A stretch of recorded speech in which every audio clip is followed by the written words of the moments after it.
தேவனுக்கு மகிமை உண்டாவதாக. அன்பு நண்பர் அனைவருக்குமே ஹெர்போகேர் நிறுவனத்திலேருந்து மருத்துவர். அறுசுவை உணவு அப்படின்னு நிறைய இடங்களில் பார்த்துருப்பீங்க.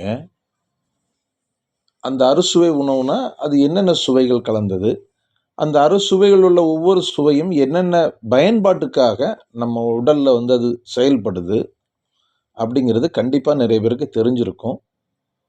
ஒரு வேளை தெரியாட்டா கூட இந்த ஆடியோ வீடியோ உங்களுக்கு பயனளிக்கும் அப்படின்னு நம்புகிறோம். கண்டிப்பாக தெரிஞ்சுக்கிங்க. உங்களுடைய நண்பருக்கெலாம் இதை ஷேர் பண்ணி சப்ஸ்கிரைப் பண்ணுங்கள். அருகில் உள்ள பெல் பட்டனை அமுக்கிங்க. கண்டிப்பாக சரிங்களா? ஃபஸ்ட்டு இனிப்பிலே போவோம். அறுசுவையில் ஒன்று இனிப்பு.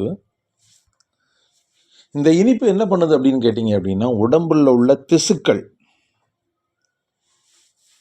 உள்ள திசுக்களினுடைய சக்தியை அதிகரிக்கிறதற்கும், உடம்புல திசுக்கள் நிறைய வளருவதற்கும் இந்த இனிப்பு பெரிதும் உதவியாக இருக்குது. அறுசுவையில் ஒன்றான இனிப்பு. சரிங்களா? கண்டிப்பாக ஸ்வீட்டு தான் முதல்ல எல்லாருக்கும் தெரியும். அறுசுவைனா ஒன்று இனிப்பு. சரிங்களா? ஏன்னா கல்யாண வீடாக இருக்கட்டும், பெரிய பெரிய சாப்பாடு வெஜிடேரியன் பெரிய நிறுவனங்கள் எல்லாம் இருக்கட்டும், எல்லாத்துலேயுமே பார்த்தீங்கன்னா தெரியும் உங்களுக்கு அறுசுவை உணவு அப்படிங்கலாம் போட்டிருப்பாங்க இல்லையா? இப்போ அடுத்தபடியாக பார்த்தீங்கன்னா இனிப்பு சொல்லிட்டோம். அதுக்கு அடுத்தபடியாக கசப்பு சொல்லிடுவோம். இந்த கசப்பு உடம்புல உள்ள நுண்ணுயிர்கள், தேவையில்லாத நுண்ணுயிர்களை அழிக்கிற தன்மை கொண்டது.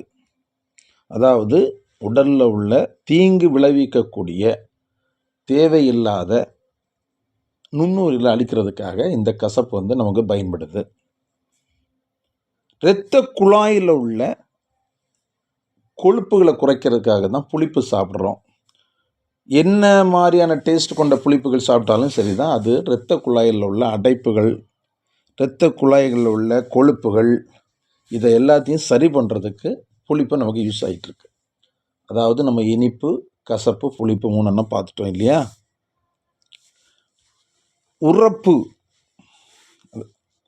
கார்ப்பு என்று சொல்லப்படுகிற உரப்பு, இது உடலில் உள்ள வெப்பத்தையும், அதாவது உடலுக்கு தேவையான ஒரு சூட்டை உருவாக்குது.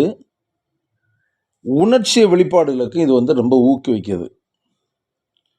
உரப்பு அதாவது எல்லாமே எப்போவுமே பார்த்திங்கன்னா சம அளவுகளில், உடம்புக்கு தேவையான அளவுகளில் எல்லாமே நம்ம எடுத்துக்கிறது நல்லது. ஒன்று அதிகமாகவோ ஒன்று குறைவாகவோ எடுத்தால் அதனுடைய பயன்பாடுகள் அதிகமாகி அது இன்னொரு விஷயத்தை ஏற்படுத்தாமல் இருக்கிறதுக்காக நீங்கள் எல்லாத்தையும் எடுக்கிறது நல்லது. சரிங்களா? அதனால் உரப்பை பற்றி நம்ம சொல்லிட்டோம். அடுத்தது உவர்ப்பு. உவர்ப்பு அப்படின்னா உப்புத்தன்மை கொண்டது. சரிங்களா? உங்களுக்கு சால்ட்டு தன்மை கொண்டது. இது உடலில் உள்ள நீரினுடைய நிலையை சமநிலைப்படுத்தி நரம்புக்கு தேவையான திறனை மேம்படுத்துவதற்கும் இது ரொம்ப யூஸாக இருக்குது. அதாவது உப்பு சாதாரணமாக உங்களுக்கே தெரியும், அது எந்தெந்த விஷயத்தில் எவ்வளோ விகிதம் எடுத்தால் நல்லாயிருக்கும், தேவைக்கு அதிகமாக எடுத்தால் என்ன பண்ணும், குறைவாக எடுத்தால் என்ன மாதிரியான உடலில் சில விஷயங்கள் உப்பு சத்து குறைவாயிரும். இப்படி எல்லாமே உங்களுக்கு தெரியும். அதனால் உவர்ப்பு அப்படிங்கிற அந்த உப்பை எந்த அளவுக்கு எடுக்குங்கிறத பயன்படுத்திங்க. உடலில் உள்ள நீரினுடைய அளவை சமநிலைப்படுத்த உதவிட்டு இருக்கிறது. அப்புறமா துவர்ப்பு. சரிங்களா?